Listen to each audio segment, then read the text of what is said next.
Ladies and gentlemen, have a beautiful evening and a beautiful life ahead. Let me first of all introduce myself.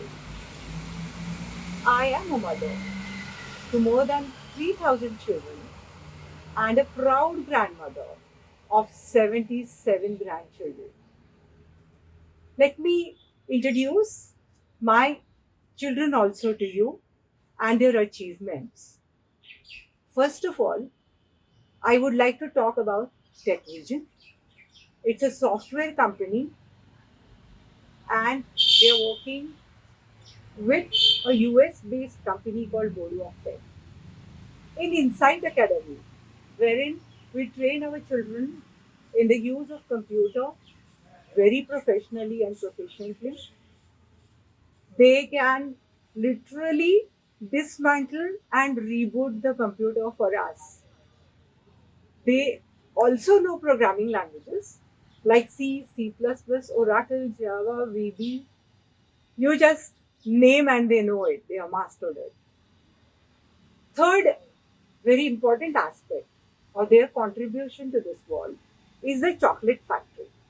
They create international quality chocolates, and on in one go they have sold chocolates worth 1 lakh, and still there were people waiting for them to provide extra stock. Let me tell you that all the children of mine are totally visually challenged. They haven't seen a ray of light in their life. What are they doing at present? They're enjoying very significant positions in various fields.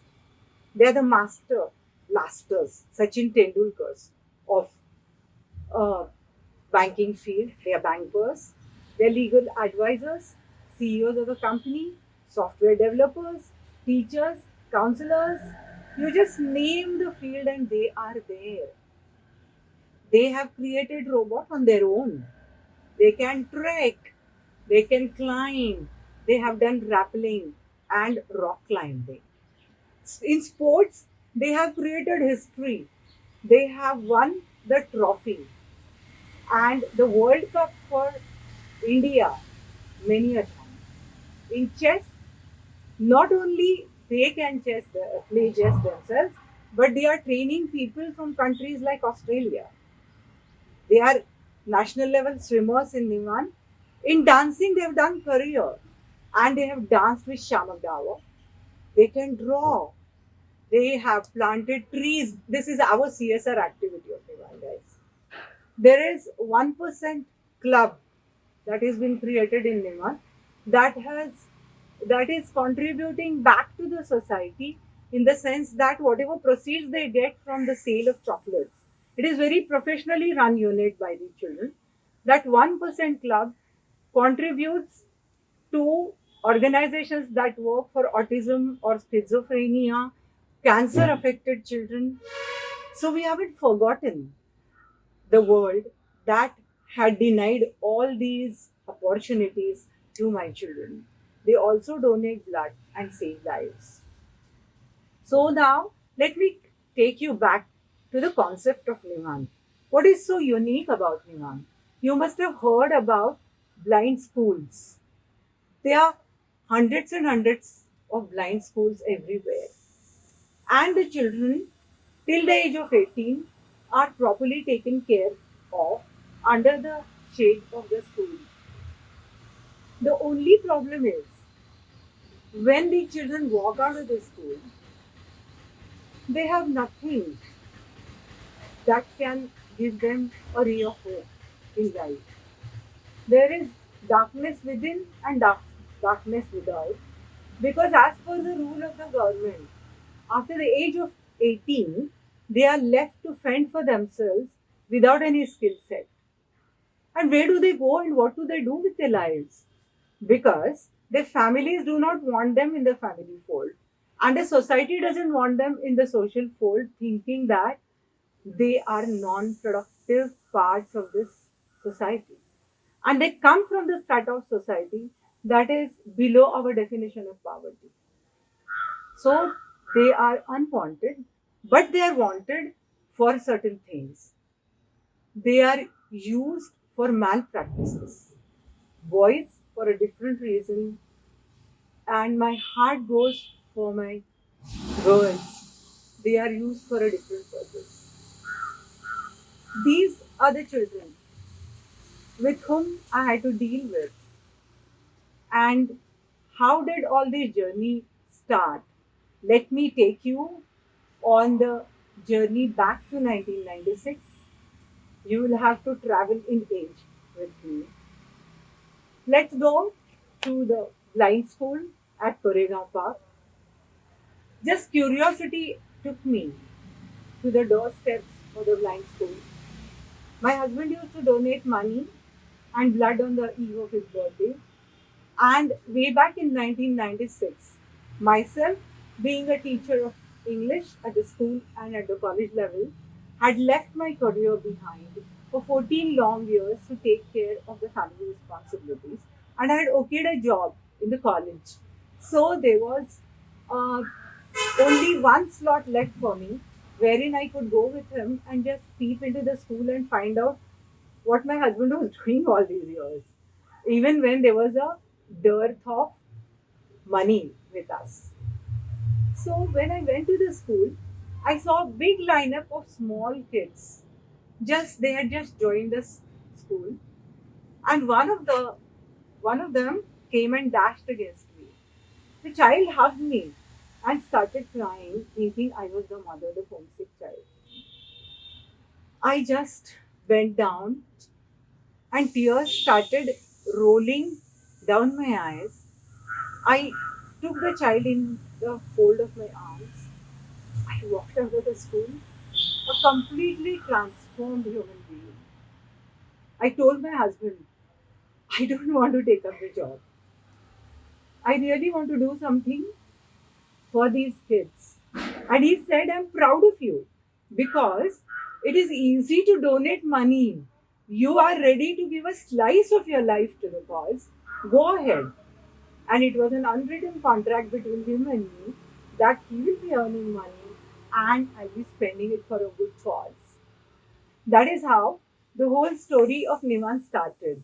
I started going to the school at the age of 42, and the difficulties were the same because the first day when I went to the school, I started shivering in my shoes. I felt like crying and just leaving the place because I was brain illiterate.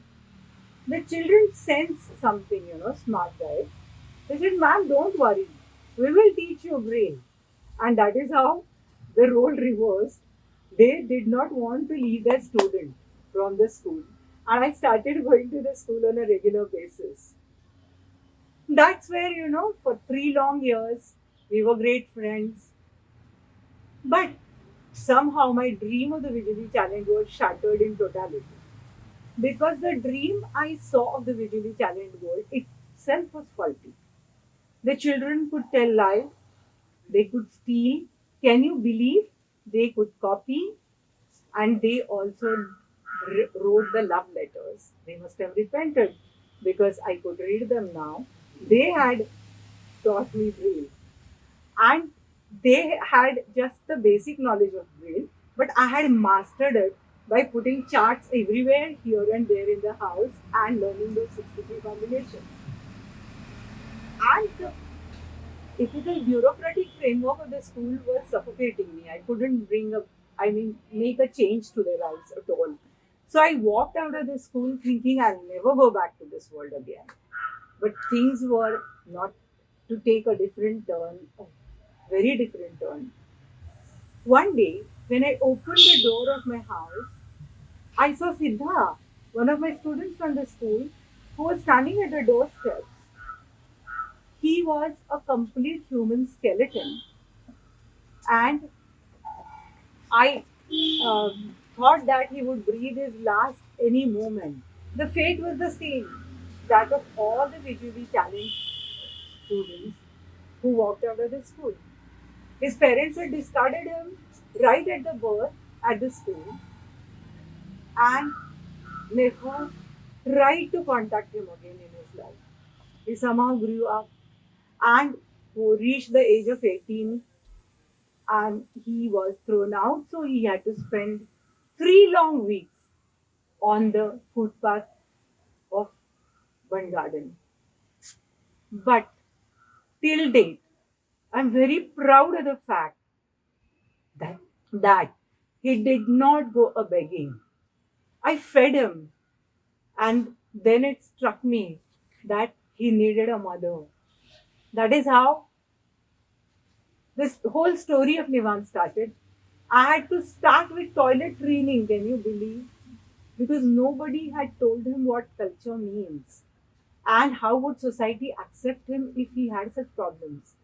Then teaching him all the subjects, all the books I had tossed in the air, being a person, lover of poetry. And I had to learn all those subjects. I started packing things for him, washing clothes for him, sending him to the school, and he did not fail me. He rose up to my expectations, and our first result of Nivan was 100%. Then on, the door of Nivan was open for many more because he spread the word in the Vijay channel world. And their broadcasting system, guys, is very strong. So next year, I had 150, 200 the flow of students. And what was the situation? There wasn't a single word in Braille. It is no social justice. When all our children get the books on the first day and there was no such support system for them. Being a mother to them, I started fighting for the cause of giving them a life of respect, dignity, and a life of respect and dignity. So, we all decided as a team that we will consider every challenge as an opportunity and we started working towards the goal. So far as Braille was concerned, there was nothing, no curricular, extracurricular stuff with us, as I told you. So we decided to create Braille literature.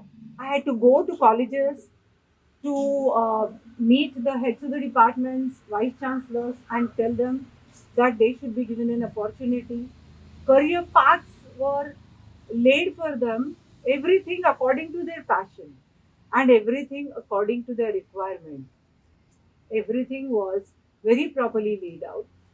Eyebrows were raised and questions were asked as to how they are going to continue their higher education. So, the basic beauty and uniqueness of Nivan is Nivan started giving them higher education, which gave them an opportunity to lead a very quality life. And they deserved it. It's their birthright. It is every child's birthright to get the education of one's own choice. And then I assured them that these children are mine. Their success and failure is mine. Give them an opportunity. And they topped every branch. Whatever you say, law, commerce, or BCA, this thing, library science, dancing, you name the career and they were there and they topped. And at the end of the year, as a proud mother, teacher, when I went to meet the same chancellors, vice chancellors, and heads of the department, they told me that, ma'am, your children have topped their respective branches. And I used to laugh and smile and saying to myself that I really had faith in their ability. It is the story of unconditional love of a mother towards the children and the unquestioned faith of the children in a mother's ability. Every single farthing that came to Nivan by way of charity was used to give them quality training. I myself learned 22 different subjects, even anatomy to the level of dissection. And there were so many people who gave them quality education. That is how you have seen the whole positive picture of Nivan. This sounds little very ordinary to me because now I'm going to talk to you about the extraordinariness of their existence. They taught me how to live. I evolved as a better human being because a child within me never died. They helped me to experiment in totality, and they also taught me how to die with a smile on the lips. I will share Bharati's story with all of you. She was a very slight girl. She used to come to Nivan for studies, but we became very pally, real great friends. Her boyfriend followed her. We got them married, we got them jobs. But she did not marry till the other girls got accommodation in the women's hostel. A real brave heart, you know. And this girl was a very good cook. Bharti got the award of Best Workers Award in the company. And she always made me very, very proud. But life was to take a totally different turn.